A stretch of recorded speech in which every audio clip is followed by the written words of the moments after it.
Hello everyone, कैसे हैं आप सब। उम्मीद करता हूँ आप खैरियत से होंगे, ठीक ठाक होंगे। आज की इस वीडियो में हमने अपना फर्स्ट प्रोग्राम लिखना है और सिंटैक्स को समझना है कि स्ट्रक्चर क्या होता है असल में सी लैंग्वेज में प्रोग्राम को लिखने का। और आज की इसी वीडियो में हम अपना फर्स्ट प्रोग्राम भी राइट करेंगे, तो वीडियो के साथ बने रहिएगा। Let's get started.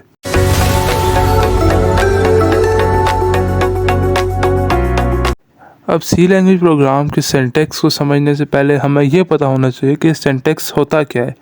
Syntax refer to a rule for programming language according to which statement of a program to be written.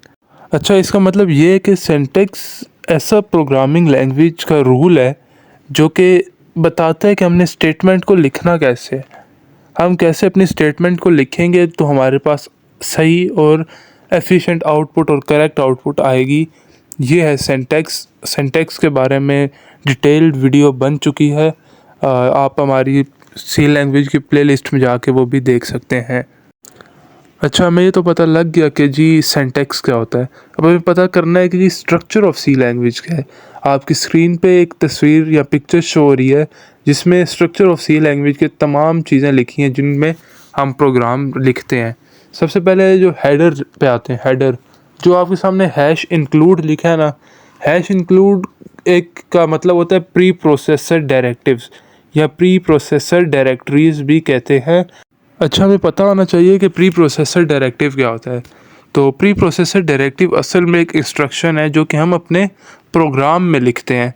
अब एक डिफरेंस है प्री प्रोसेसर में और एक होता है प्री प्रोसेसर डायरेक्टिव में। अब डिफरेंस आपने खुद ढूंढना है, ये आपका, मैं कहता हूँ, आपका होम टास्क है। अच्छा, अब आगे जो लिखा हुआ है ना लेस देन और ग्रेटर देन साइन के अंदर stdio.h, stdio.h, ये हेडर फाइल, ठीक है। इसका मतलब होता है, इसकी स्टैंडर्ड फॉर्म है इनपुट आउटपुट हैंडल करना, ठीक है। यानी it include the standard print f and scan f function, ठीक है। इसमें प्रिंट एफ और स्कैन एफ फंक्शन को हम यूज़ करते हैं। Therefore it required to include this header file in the include pre processor directive.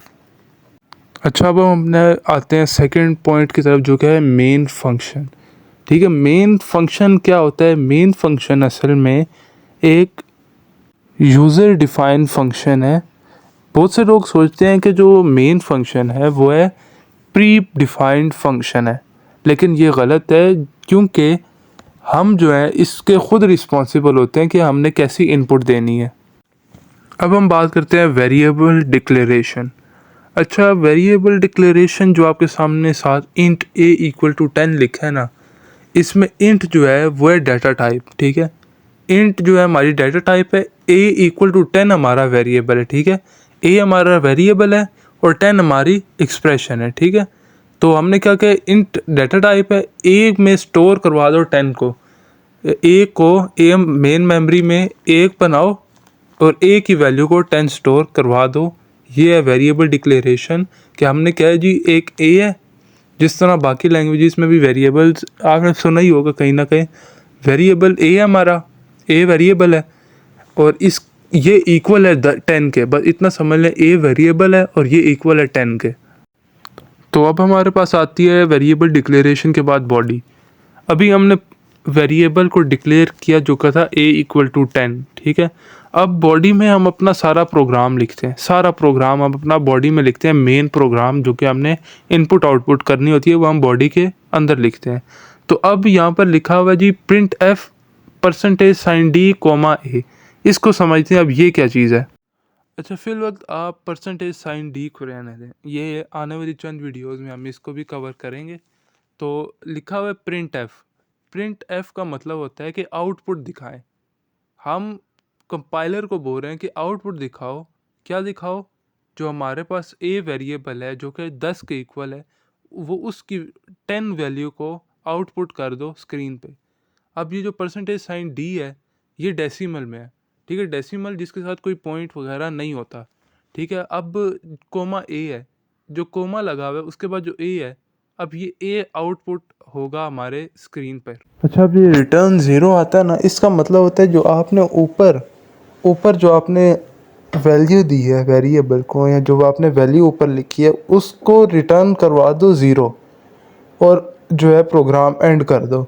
अच्छा, आपको ये पता होना चाहिए कि जो हमारी रिटर्न वैल्यू होती है वो जाती है ऑपरेटिंग सिस्टम पे।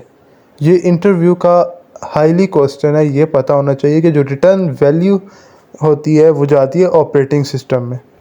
अच्छा जी, अब हम अपना पहला प्रोग्राम लिखने जा रहे हैं, जो कि मैं डेस्कटॉप में अवेलेबल नहीं था, जो कि मैं मोबाइल पे ही लिखूँगा और उसको रिकॉर्ड करके अपलोड कर लूँगा। और सबसे पहले हमें पता होना चाहिए जो हैश इंक्लूड serial.h है, ये हमारे पास है प्री प्रोसेसर डायरेक्टिव्स।